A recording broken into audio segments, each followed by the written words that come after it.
Buenos días a todos, bienvenidos, espero que hayáis tenido un muy buen tiempo de alabanza, la verdad es que se sentía mucho la presencia de Dios. A mí me venía como una palabra, estuve a punto de decirlo, pero luego ya salió Josiño, ese versículo de 2 de Timoteo que dice: esforzaos en la gracia que está en Cristo Jesús, ¿no? Es decir, la cruz es poderosísima y a veces hablan de Albert Einstein, ¿no?, que utilizaba solo el 5% de su cerebro. Creo que nosotros utilizamos el 0,0001 de la cruz. O sea que hay banquete por disfrutar. La cruz del Señor es poderosísima. Bueno, os veo muy guapos y guapas. Estáis bien. A ver, le puedes decir al de al lado: pues me encantan tus zapatos, hace juego con tu bolso. O esa mascarilla de topos. Allí en casa también podéis decirlo. Qué hermoso que estás. Y sé muy bienvenido a este lugar. Te damos gracias, Señor, te damos gracias a ti, Espíritu de Dios, y te pedimos que tu palabra fluya, que fluya con poder, que fluya transformando mentalidades, que rompa, a partir de este momento, que rompa mentiras, que traiga la luz de tu verdad, que sane heridas, que traiga esperanza, que sea para lo cual es enviada tu palabra, para que no vuelva vacía. Realmente entramos en una serie muy interesante. Noemí, que está haciendo los flyers, me decía: miro otras iglesias a ver qué flyers hacen con el tema sexualidad, y dice: es que la gente no habla de sexualidad, entonces es muy difícil saber cómo hacer un flyer, ¿no?, o tener ideas. Y es verdad, en las iglesias normalmente no se habla, y eso es un éxito de Satanás. Mira, ¿sabes un ascensor poderosísimo para tu vida espiritual? Te he dado la respuesta antes que la pregunta. ¿Cuál crees que es un ascensor que te permite subir hasta lo más alto con el Señor, rápido espiritualmente, ministrando a otros? Dios te utiliza. ¿Cuál crees que puede ser? ¿Y cuál crees que de pronto, estando en esa colina tan alta a nivel espiritual, puedes caer dramáticamente hasta lo último? ¿Sí? Es el tema sexual.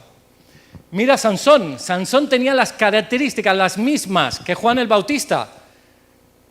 Era nazareo, tenía a sus padres en la fe, tuvo oportunidad de hablar del reino que venía, su madre era estéril, vio un milagro, tantas cosas. Pero Sansón utilizó la sexualidad como un ascensor que le fue hundiendo poco a poco. En cambio, Juan el Bautista la entendió como un ascensor que le iba levantando poco a poco.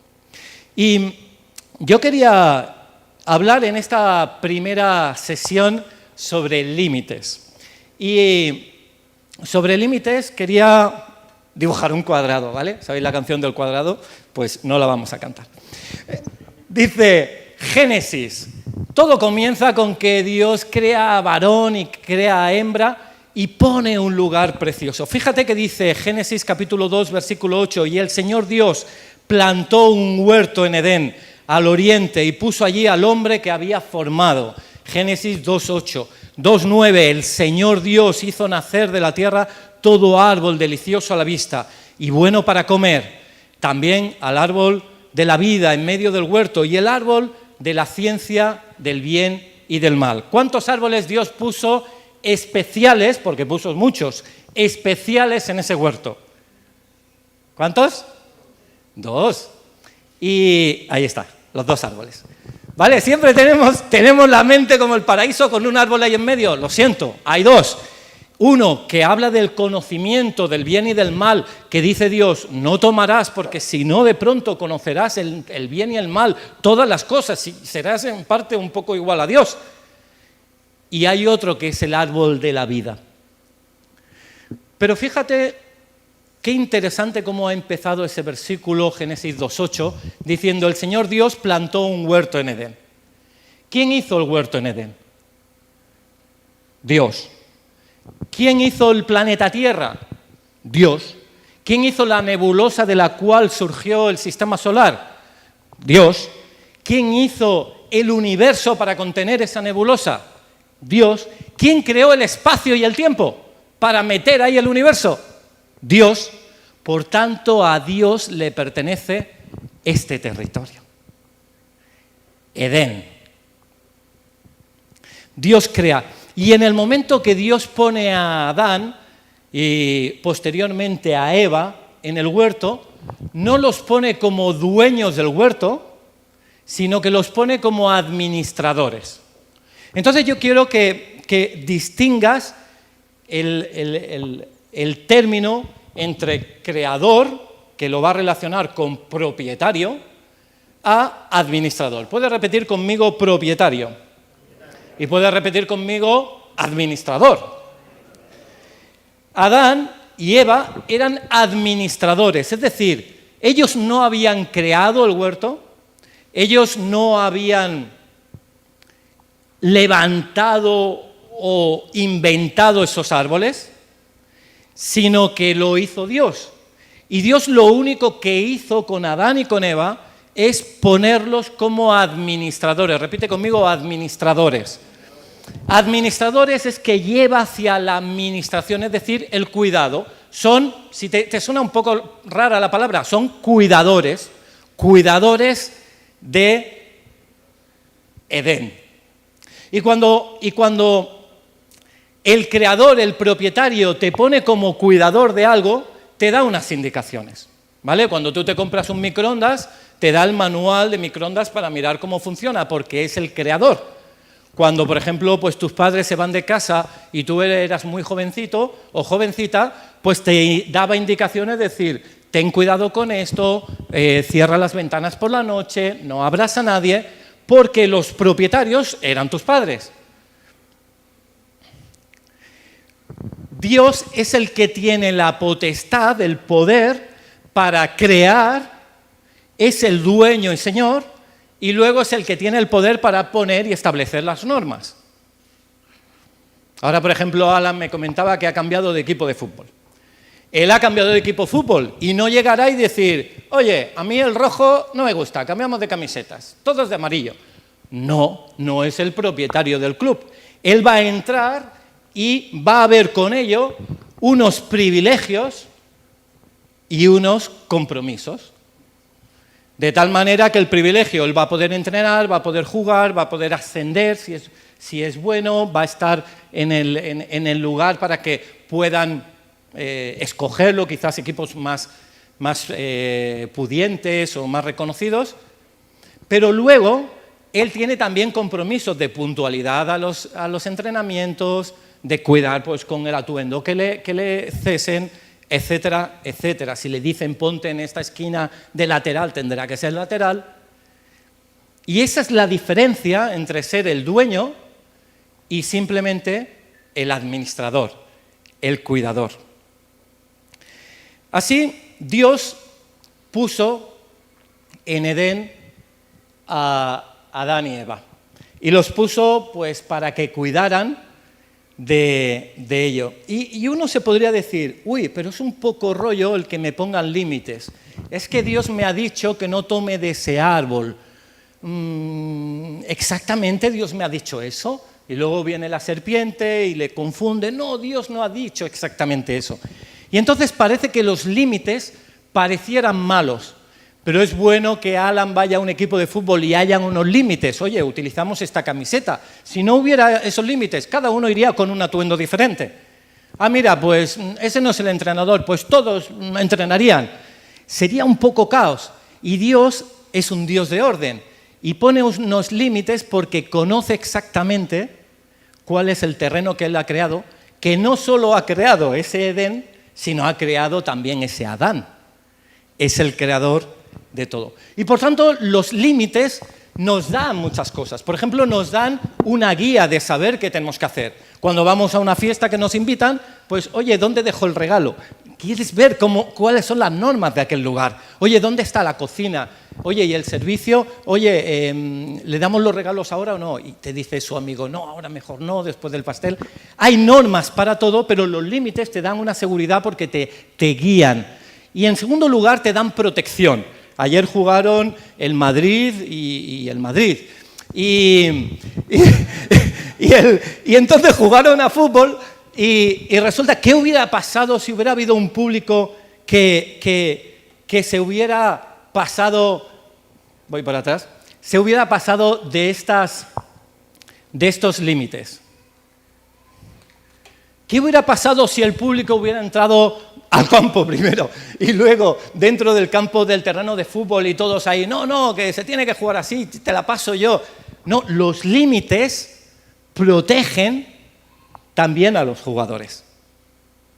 Los límites dan guía y dan libertad. Y aquí. 1 Corintios 6:19. ¿O no sabéis que vuestro, ¿qué? Cuerpo, mírate a ti mismo, a ti misma. Sí, estás encarcelado dentro de ese cuerpo. O estás disfrutando dentro de ese cuerpo. ¿Sabes? Este cuerpo que ves es una maravilla. Es tu transporte. Es tu medio de locomoción. Es lo que te permite, gracias a ciertas combinaciones químicas, poder pensar, memorizar, reflexionar, tener gustos, tener una personalidad, ser creativo. Te permite relacionarte, te permite cuidar a otros, trabajar. Tu cuerpo, dice, pues no sabes que tu cuerpo es el templo del Espíritu Santo. ¡Bum! Vuélvete a mirar. Aquí dentro está encerrado no solo tú, el Espíritu Santo si has creído que Jesús murió por ti. Y si no has creído que Jesús murió por ti, está deseando el Espíritu Santo entrar a tu corazón. Y simplemente dile, te quiero reconocer, te quiero conocer, Jesús.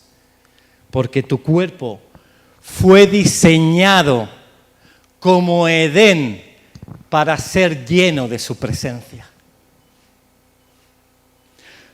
Tu cuerpo no es tuyo. Mírate de nuevo y di, uy, esto de aquí tan bien plantado, ya de paso te puedes decir cosas bonitas, esto de aquí tan maravilloso, resulta que no es mío. Es como Adán cuando se encuentra en Edén y dice, este terreno tan bonito, con esas mariposas de 1000 colores, con esos árboles frondosos, con esos ángeles que de tanto en tanto se pasea, o cómo Dios se paseaba por Edén, esos caminos, esas minucias, esas flores, esa Eva, ese Adán, no me pertenece, porque no soy el dueño, sino que soy el administrador. Soy el que administra, el que cuida, soy el cuidador de mi cuerpo. Vuélvete a mirar, de pronto ves un poco de barriguita, soy el cuidador de mi cuerpo. O de pronto ves que tus músculos flaquean un poco, soy el cuidador de mi cuerpo. O ves simplemente que, cuando te miras al espejo, que ese día no te peinaste, soy el cuidador de mi cuerpo. Pero no el propietario.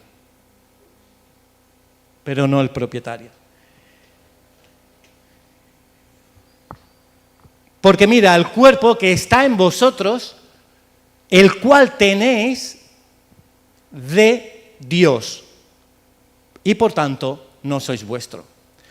¡Bum! Mi cuerpo no es mío. A veces dicen, no, porque la mujer es dueña de su cuerpo y por eso puede tomar ciertas decisiones. Es falso. El cuerpo no es tuyo, el hombre que se enseñorea de ciertas relaciones y utiliza incluso la fuerza física. El cuerpo no te pertenece, varón, no es tuyo. Déjamelo resumir con esta frase. Tu cuerpo es tu huerto. Tu cuerpo es tu huerto. Es ese jardín precioso que Dios ha hecho de forma minuciosa, a la cual ha dejado una parte sin hacer para que tú hagas el resto. Por ejemplo, le dijo a Adán y a Eva que pusieran nombres a los diferentes animales. Tienes un encargo, una responsabilidad con tu cuerpo, un compromiso, a la vez que tienes millones de privilegios. El cuerpo. Y por eso Adán y Eva pues estaban allá y felices en su huerto. Y la pregunta que nos lleva es, muy bien, el cuerpo es mi huerto, el cuerpo es mío, Dios me lo ha dado, no es mío, Dios me lo ha dado, yo soy su cuidador. Pero Dios, ¿qué tengo que hacer yo con mi cuerpo entonces? Y es muy buena pregunta. Soy su administrador y la pregunta es, ¿y qué debo hacer yo con mi cuerpo? Y entonces aquí Dios nos puede llevar por dos líneas. O bien Dios te lleva por la línea de que esta maravilla que Dios ha creado en ti sea compartido con otra persona, como dicen los textos, o bien que te guardes para que solo pertenezcas al Señor y sirvas a su obra y no busques marido o mujer, ¿vale? Evidentemente hablo a los solteros. Los que ya están casados ya eligieron. Dice Génesis 2:24. Dice, por tanto, dejará el hombre a su padre y a su madre, se unirá a su mujer y serán una sola carne. Es muy curioso cuando dice este texto porque Adán y Eva no tenían ni padre ni madre. O sea, era profético total. Y dice, y estaban ambos desnudos, Adán y Eva, y no se avergonzaban. Por tanto, la relación marital hace que se extienda lo que es tu cuerpo, es como ir extendiendo tu cuerpo e ir acogiendo a otra persona y al final formar un único cuerpo.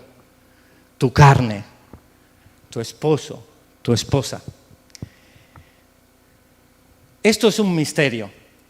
Es como la sombra, veis mi mano, pero la sombra proyectada no es lo más importante, es la mano. ¿Y qué es eso del matrimonio cuando sabemos que en el cielo no habrá ni matrimonio? ¿Por qué? Porque es una sombra de una verdad. ¿Qué verdad es esa? Que el misterio guardado entre hombre y mujer están reflejando a Cristo y a su esposa, la Iglesia. Por tanto, esto nos lleva a decir, vale, ¿qué hago yo con mi cuerpo? Tengo que preservarlo absolutamente para Dios, si Dios me da ese don de celibato, de guardarme, como decía Pablo, espero que todos queden como yo. O bien, Dios te llama a casarte para multiplicar, etcétera, etcétera. Y aquí hay un cuadro muy interesante que os quería compartir, que normalmente cuando hay una relación de novios que comienza o algún taller, pues lo compartes para decir, mira, es muy importante qué haces con tu cuerpo y qué vas a hacer tú que estás soltero o soltera, porque tienes que proyectar, sobre todo, quién va a ser esa persona con la cual vas a entrar en el compromiso y también el privilegio de ser una única carne. Y así, de forma un poco breve y en diferentes fases, pues ¿cómo empiezas? Ahora las personas más mayores que están casados se miran así de ladillo, ¿te acuerdas? Cuando empezamos y viene esa sonrisita, cosas que hay que volver a recordar o repasar, o antiguo romance que al final no surgió y, ay, pues ¿cómo fue aquello? Y otros que están esperando a que surja y otros que están ya trabajando y moviendo el arroz, que no se pegue, y ya han visto cuál es el objetivo de su ministerio principal, que es esa pareja. Pues todo empieza porque como mínimo contactas con la persona, la conoces y hay una amistad, y entonces pactas con esa persona un tiempo de amistad especial. Siempre orando, Señor, ¿esa persona es la persona que tú tienes para mí? ¿Esa persona es la que quieres tú para mi vida? Porque no es algo cualquiera, no es para pasar un rato. Es una persona que me tiene que honrar, es una persona que yo tengo que honrar, es una persona que vamos a tener, atención, no solo una fe común, sino un proyecto en común. Porque a veces hay personas que dicen, yo soy cristiano. Sí, yo también soy cristiano. Pues vale, pues nos casamos. Y quizás el proyecto o el nivel de espiritualidad es muy diferente. Y piensa que todo el proceso y todo el tiempo que tú necesites para acercarte a la realidad del final matrimonio no es nunca suficientemente largo, porque necesitas estar muy seguro. Es, después de conocer al Señor, la decisión más importante de tu vida. Tú mira la Biblia, por mujeres cayó David, Salomón, Lamec, tantos hombres de Dios, Sansón, tantos hombres de Dios. Es tan importante cuidar esto. Después de esa amistad especial que vas a tomarte tu café cuando abran las cafeterías, cuando vas a pasear, vas al cine, estás conociendo los gustos, el carácter, sus objetivos, su madurez. No has llegado ni a un contacto físico, porque el contacto físico es un poco, claro, cuando se empieza a ver cercanía entre un hombre y una mujer, empieza a entrar y pasar ciertos límites y empieza a perturbarse lo que es la mente para discernir qué viene de Dios o qué no viene. Hay parejas, por desgracia, que vemos en nuestro día cotidiano, pues que quizás primero van a tener pues un momento físico agradable y luego verán si es su novia. De hecho, hoy en día, por desgracia, el tabú ya no es el sexo, sino tabú es amor. Es decir, es que yo escuchaba una conversación de dos chicos que iban hablando, yo iba como a 3 metros detrás y hablaban fuerte, y uno decía al otro, pero es que esto es horrible. Chico, para tener relaciones con una chica sexuales, cambio el argot, para tener relaciones sexuales con una chica, primero hay que enamorarlas. Sí, ¿sabes? O sea, creo que vamos un poco al revés. Y luego escuchaba a una chica que comentaba en otra situación muy diferente, que comentaba a otra amiga, a 2 amigas con las que estaba en una cafetería y decía, es que no sé qué me está pasando, que me da vergüenza, que me estoy pillando por ese chico. Ahora, hablar de amor es casi tabú, pero no hablar de sexo. Pero Dios dice, vamos poco a poco, vamos a conocernos, vamos a ver si la proyección es esa, porque cuando entra el plano carnal, cuando va habiendo contacto físico, entra un proceso, es como casi beber alcohol, que empiezas a no tener muy claras las dimensiones de la carretera. Pues es algo así. Cuando empieza a haber mucha cercanía con una persona, al final crees que quieres a la persona, pero en verdad lo que quieres es el placer que te está aportando. Pero quizás el proyecto final no va en esa línea. Y en ese sentido es bueno un tiempo extendido, 3 meses, 6 meses, no sé, que lo pacten, que lo oren, que tengan mentores, que les van aconsejando, que vayan orando y diciendo, oye, parece que tenemos muchas cosas en común y parece que estoy en paz, que eres la persona que va a cubrir. Y fijaros que estoy hablando de una etapa de tiempo que es sin compromisos. No hay compromiso, puedes romper esa relación. Mira, éramos amigos, íbamos a todas partes juntos, pero ahora esa amistad, bueno, pues ya hemos visto que no iba a ningún sitio. Y ya está, y das el pasito atrás y no pasó nada, nadie se quedó herido. Y tampoco tiene privilegios, no conoces a la familia, no estás dando el besito, no con la mano, bueno, pues no. es momento de irse conociendo. Y luego, si las dos personas ven muy claro de Dios entrar en ese proceso de noviazgo, pues ahora sí que empieza un proceso de acercamiento, de darse la mano, de darse el besito, de seguir caminando juntos e ir hablando ya de cosas futuras de, oye, ¿y cuántos hijos te gustaría tener o no? Y tal, y cosas que seguramente antes se han hablado, pero se va forjando. Y todo el tiempo es tiempo de prueba. Yo siempre digo que hasta el día del púlpito en la ceremonia de boda, que allá el pastor o el oficiante te dice, ¿quieres a esta persona como tu esposo?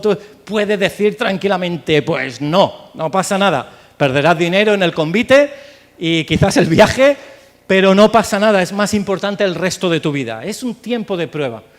Y de ese tiempo de prueba, orando, quizás dices, oye, ¿y si nos casamos?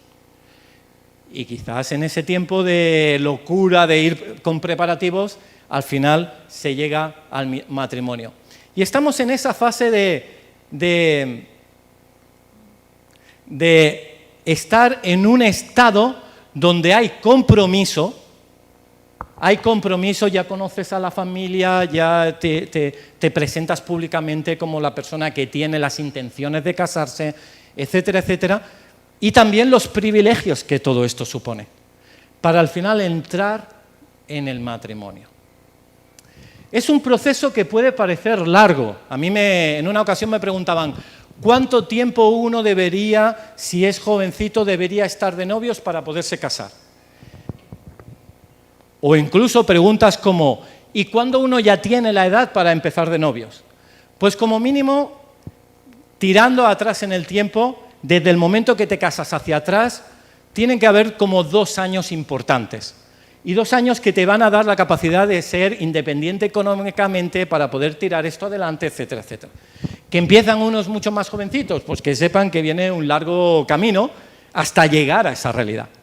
Y los que son más mayores, pues se puede acortar un poco, pues claro, pero porque la madurez es mayor, pero no demasiado. ¿Por qué? Porque hay que dar posibilidad al Espíritu Santo a que vaya confirmando, y no nuestra ilusión, que esto viene de Dios. Y el matrimonio al final es ese lugar donde después de este proceso, por largo que parezca, viene un proceso mucho más extendido. Y Dios tiene el objetivo de mostrar con ese matrimonio, hombre y mujer, a Jesús y a su esposa. Y realmente Dios va a poner unas limitaciones. Va a poner unas limitaciones en el marco para casarse, en el marco para establecer una relación, en el marco para ir abundando o acercándose físicamente a la otra persona. Y entendamos que las relaciones sexuales permiten llegar a un nivel, a un grado de intimidad mayor en la pareja como nunca antes ni con otra persona vas a tener, y por tanto está reservado a ese marco de Edén, a ese marco del matrimonio. Y entonces aquí hay unas normas, y esas normas son muy buenas y necesarias. De hecho, yo por aquí tengo un carnet de conducir, y este carnet de conducir me da privilegios de poder conducir y también me da compromisos, responsabilidades de tener cuidado cómo conduzco. Y si atropellara a alguien, y si estrello el coche contra una tienda, y si voy en contradirección, tengo unas responsabilidades y tengo unos privilegios. Y Dios ha dado un marco para que todo el tema sexual quede dentro de otro libro que los matrimonios tenemos, que es el libro de familia, que te da ciertas responsabilidades y compromisos y ciertos privilegios. Y es ese privilegio de tener ese grado de intimidad mayor con la persona que crees que Dios ha decidido por ti. Porque dice la palabra de Dios que la esposa, el esposo, es un don del cielo, es un regalo de Dios. Por tanto, hay que estar muy atento de quién Dios está llamando. Y aquí hay unas reglas que marcan según su propósito y que la Biblia habla por sí misma. Entonces, aquí dentro de esas reglas pues se verán los límites sexuales y las líneas.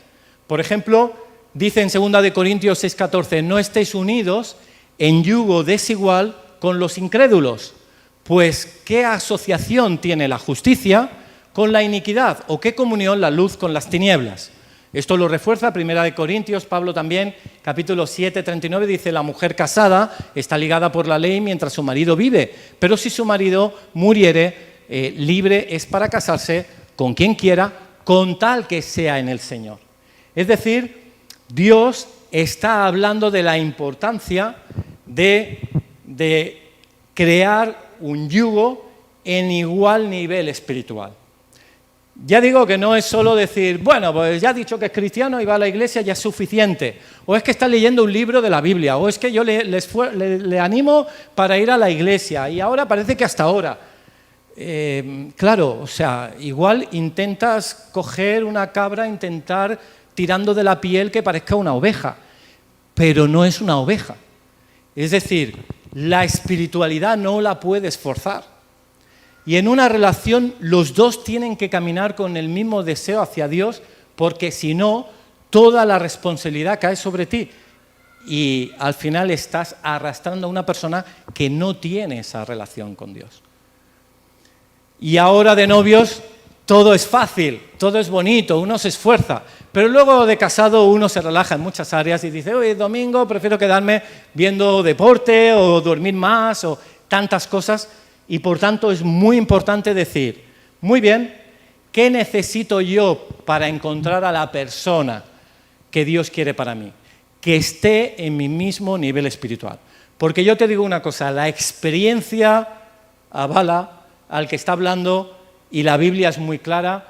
Normalmente, prácticamente siempre lo he visto, el que está bien espiritualmente no tira hacia arriba al que está mal. Normalmente es al revés. El que está mal espiritualmente es el que tira hacia abajo al que estaba bien. Y lo vemos en la Biblia continuamente. Y por tanto, dejad que el Señor haga, y si no hace, pues quizá Dios tiene otra persona. Luego hay otras normas que va indicando que nos ayuda en esta línea de esto del sexo, ¿no?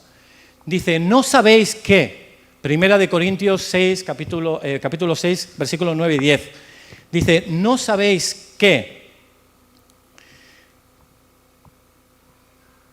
Los injustos no heredarán el reino de Dios. No erréis, no os equivoquéis, ni los fornicarios, ni los idólatras, ni los adúlteros, ni los afeminados, ni los que se echan con varones, ni los ladrones, ni los ávaros, ni los borrachos, ni los maldicientes, ni los estafadores heredarán el reino de Dios. Y aquí, fijaos que siempre que veas un listado en la Biblia de comportamiento, va a empezar por los temas sexuales, fornicación, adulterio, homosexualidad, etcétera, etcétera, porque eso es el ascensor más poderoso que hace subir o bajar. Y en este listado, si te fijas, empieza a hablar de los fornicarios. ¿Y qué es esto de los fornicarios? Los fornicarios son personas que comienzan a tener cierta sexualidad con otras personas, eso sería fornicación, y que evidentemente con esa persona no están dentro del marco del matrimonio. Es decir, la sexualidad solo se contempla dentro de Edén, dentro, en el ejemplo que he puesto antes, es decir, dentro del marco del matrimonio. Pero es posible, y conocemos de la sociedad a veces que dicen algunos sectores, de, bueno, pues conocer a la chica, conocer al chico para pasar un buen rato, para el placer, etcétera, etcétera, pero eso es fornicación. Y uno cuando piensa en fornicación, uno piensa, vale, estamos hablando Me estás hablando, Xavi, directamente de no tener relaciones sexuales consumadas, ¿vale? Aquí no hay menores, ya, pues coito, etcétera. Es decir, no hay... No, o sea, ese sería el punto de la fornicación máxima. Vale. Pues no. Cualquier tipo de tocamientos, cualquier tipo de pasar una línea que no pasarías con otra chica, que conozcas, con una amiga, ya sería fornicación. Y mira, hay un texto muy interesante que puedes encontrar en Ezequiel. En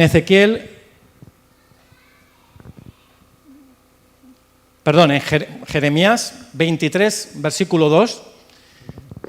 Jeremías 23, versículo 2, donde está haciendo una profecía para dos mujeres. Y está hablando y dice, hijo de hombre, hubo dos mujeres, hijas de una madre, las cuales fornicaron en Egipto. En su juventud fornicaron. Y ahora va a explicar qué tipo de fornicación hubo. Y dice, y puedes leerlo en ese texto, dice, allí fueron apretados sus pechos, allí fueron estrujados sus pechos virginales. Quiere decir, simplemente el tocar los pechos de una mujer, de una doncella, de una persona soltera, siendo tú soltero, es fornicación.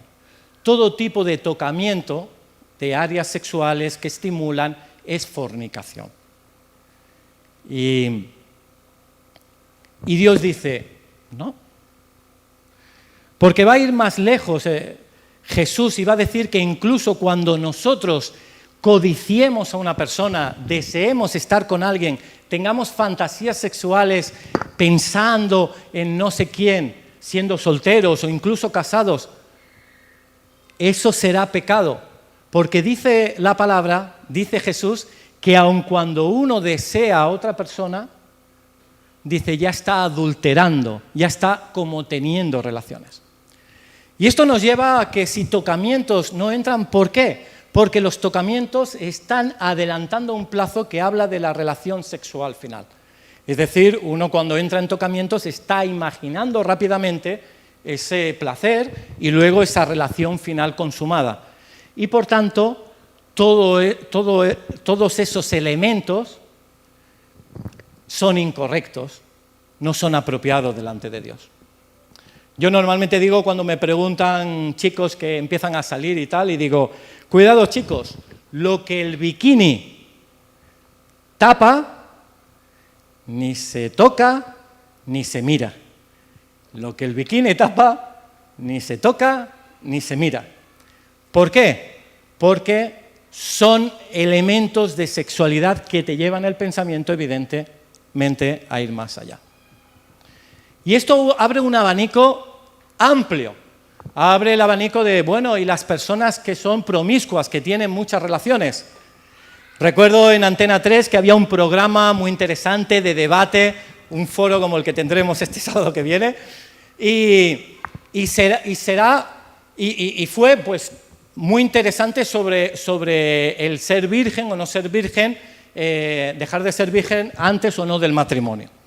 Y aquello era un gallinero, un montón de gente opinando en ese programa, había incluso pues un estrado superior con un balcón, la gente opinando, y pobrecita mía, fue una chica cristiana, soltera, a defender su postura. Y ya te puedes imaginar, cuando ella dijo, con sus 24 años, pues yo todavía soy virgen y estoy esperando al hombre que Dios tiene para mí. Mira, se la comían viva. ¿Pero qué dice? ¿Pero tú eres tonta? Empezaron a decirle cosas ahí desagradables, ¿pero cómo hacen? No sabes. Y hubo un chico que fue muy agudo y dice, perdona, tú no sabes lo que te estás perdiendo. Y la chica, con toda la calma del mundo, el Espíritu de Dios estaba allí y dijo, perdona, dice, yo todavía no he perdido nada.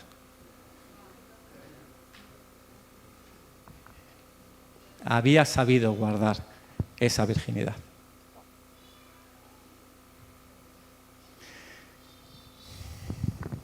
Pornografía. Del griego, 2 palabras, porné y grafía. Grafía, como todos los estudiantes de caligrafía, taquigrafía. Grafos simplemente es recoger una documentación de cualquier ámbito. Pero el problema viene en porne. Porne, del griego, significa prostitución. Es decir, que cuando uno ve una imagen pornográfica, está tomando documentación, usándose de documentación que está hablando de prostitución. La persona que se ha ofrecido a mostrar partes de su cuerpo o una actividad, se está prostituyendo. Como bien sabemos, algunas están que la cámara no recoge, pero detrás están con una punta de pistola mostrando que si no lo hace podría morir. Son esclavas sexuales. Y en otros sectores es simplemente pues, por ganar dinero, o hasta algunos pues, dicen que son actores y creen pues, que es su profesión y no les desagrada, según lo que comentan. Pero es por prostitución, la pornografía es prostitución. Y en el momento que nosotros pudiéramos entrar en visualizar simplemente una imagen que te conecta muy rápido a un acto que evidentemente no está dentro del marco del matrimonio ni con la persona que tú has pactado, es prostitución. Estás abusando de esa persona, de la integridad de esa persona, estás dando dinero a esa plataforma para que continúe teniendo esclavos sexuales, esclavas sexuales, estás haciendo daño al exterior, pero sin duda a tu propio cuerpo, porque eres templo del Espíritu Santo. Y hoy en día hay 2 tipos de pornografía, el porno duro y el porno blando. Cualquier anuncio a veces es demasiado erótico, con una carga sensual muy fuerte, a veces series televisivas, a veces ir a un lugar donde toman algo de copas y la gente cómo va vestida. O qué decir, incluso pues en la playa digamos que la sexualidad está tan en la sociedad, ahora incluso se dice que los niños que nacen han entrado en una sociedad pornonativa, es decir, que ellos ya han entrado en un mundo pornográfico, del cual, claro, podemos los padres intentar evitar lo que podamos, pero es algo que va entrando continuamente. Y ahora escucha esta estadística, que es escalofriante. Una imagen sexual, sea pues de una parte del cuerpo de un chico o de una chica que esté descubierto y que tú lo veas, alguien lo vea con agrado, se mantiene en el subconsciente mínimo 20 años. 20 años, queda registrado. Y luego pasa y sucede que te vienen imágenes de hace años que tú vistes con deseo, de un anuncio que se te repite, o de una serie televisiva, etcétera, etcétera. Y Job, ese hombre bendito de Dios, supo ser un hombre de Dios porque supo poner límites también en sus ojos. Y si tú quieres ver lo que él hizo sabiamente, en el versículo 1 del capítulo 31 del libro de Job, verás que dice: ¿acaso yo miraré a la mujer virgen para desearla? Dice: he puesto un guarda en mis ojos. Y es cierto que a veces estás y pasa por delante una chica o un chico que es atractivo y puede pasar y pasó. Pero en el momento que uno mira la segunda vez, eso es codicia. Eso es querer atrapar el anzuelo. Eso te va a traer placer, indudable, por eso has querido mirar. Pero sin duda que el precio de lo que has hecho es mucho más alto que el beneficio que has obtenido. Y poner guarda, decir, bueno, ¿qué os voy a decir? Los matrimonios, no sé, nosotros, televisión ya es muy complicado que veamos, pero cuando sale una escena así, cambias el canal, apagas la tele, Netflix, bueno, no sé, creo que está casi todo vetado. Realmente es muy complicado. Gracias a Dios que tenemos un niño y ahora nos apasiona la patrulla canina y el Rayo McQueen. Así lo disfrutamos. Entonces, fornicación va en esa línea, es pornografía. ¿Y qué hablar cuando uno se autocomplace? Masturbación, llevar a cabo deseos sexuales, solo, propio, o personas que son autosexuales, que son monosexuales, que han decidido incluso llevar su vida viviendo solteros, pero satisfaciéndose sexualmente cada vez que quisieran, a través de las redes. Es prostitución. Porque, ¿sabes? Y puedes mirar artículos y estudios, la masturbación es de los elementos y de las acciones que traen mayor desánimo al ser humano. Una persona que entra en el bucle de la masturbación, aparte de ser una adicción que a veces pues, puede comenzar un niño jovencito y espaciarlo en el tiempo y cada vez, o una niña, y cada vez siendo periodos más cortos. Es una adicción, eso está claro, que crea dependencia, que crea lo que estamos diciendo. Pero, ¿sabes? El sentimiento es de profunda soledad, de profunda soledad. Después de haber pasado ese episodio, hay una tristeza que viene al corazón muy fuerte. ¿Y sabéis por qué? Porque Dios diseñó la sexualidad como un regalo precioso, como un lenguaje de comunicación para dar a otra persona y para recibir de la otra persona. Y cuando tú te das cuenta que tú te has dado a ti mismo y no ha habido una persona que ha recibido ni está recibiendo de nadie, te hace sentir absolutamente miserable.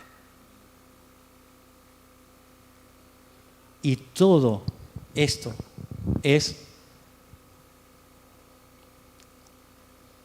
fornicación.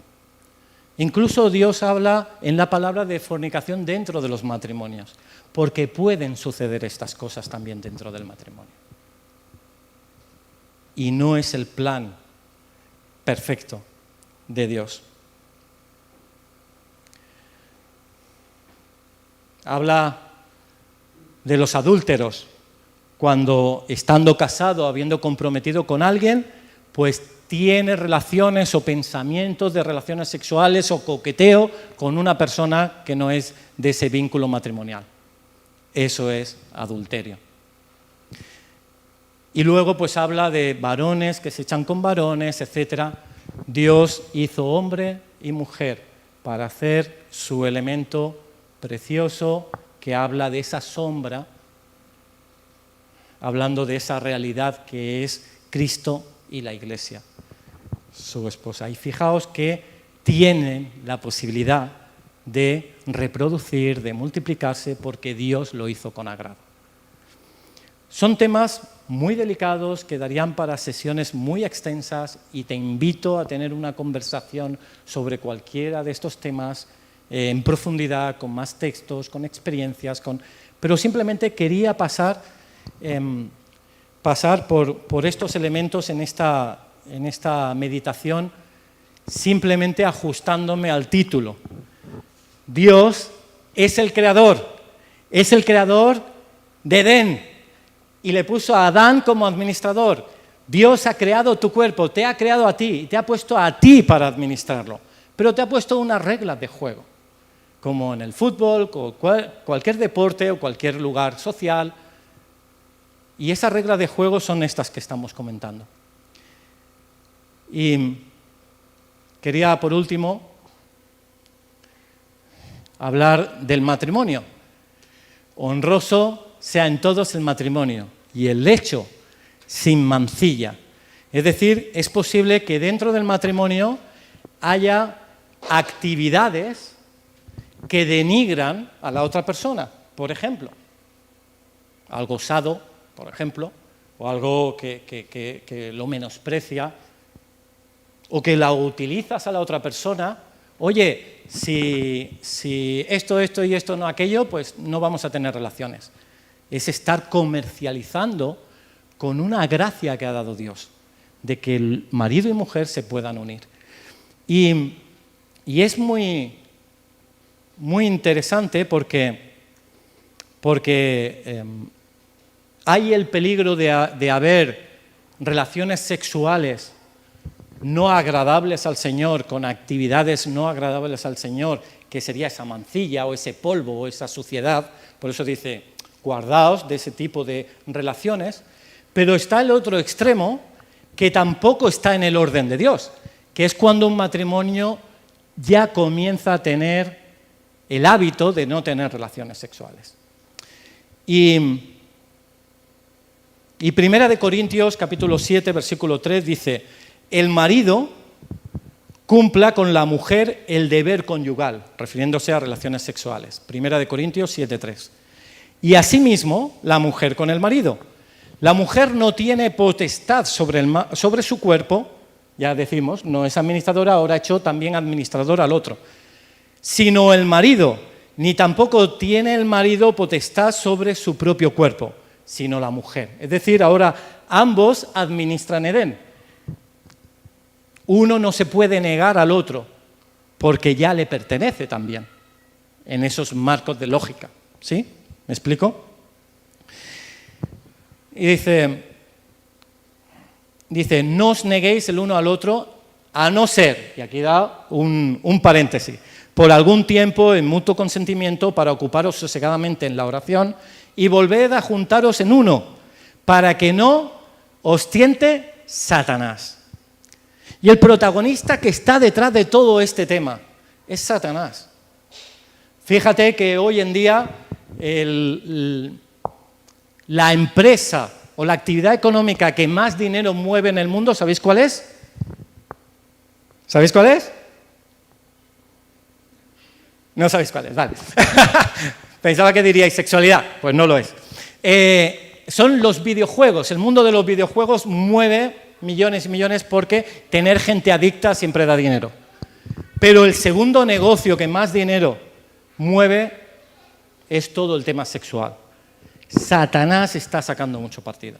¿Qué decir? Yo hablé con Ferede hace unas semanas y me decían de los escándalos que escuchaban, de cosas que sucedían fuera de las iglesias y, por desgracia, a veces dentro de comunidades, porque somos seres humanos y puede haber errores. Y por eso Dios nos ha dado una gracia: celebrar la sexualidad. Celebrarla usándola bien, con las normas y reglas de juego que son formidables. Cuando aquí el amigo Alan va a jugar el partido, siguiendo las normas se disfruta más, no yendo en contra de ellas, que al final es tarjeta roja. Disfrutando esas normas, sabiendo esperar, sabiendo disfrutar, sabiendo que hay tiempo para todas las cosas, sabiendo que el consejo de Dios tiene autoridad porque Él es el creador del consejo y de ti. Y también tiene las ideas muy claras y son las mejores advertencias y recomendaciones. Y sin duda, te va bien a ti. Te va bien a ti porque, como un microondas, tienes un manual y funcionas mejor como Él dice. Funcionas mejor como Él dice.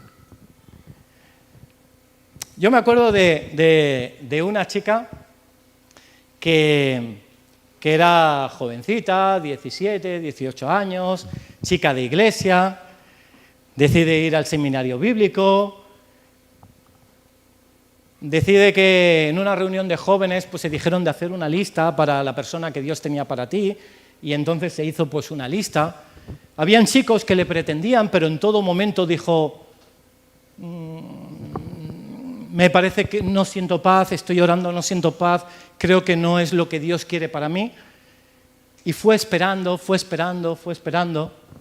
Llegó el seminario, acabó el seminario, sus amigas de seminario, algunas habían encontrado allí pareja, y entonces, bueno, pues le tocó ir a una boda, a otra boda, y le daban a ella el ramo, y ella, gracias, ¿no? Pero no era el momento.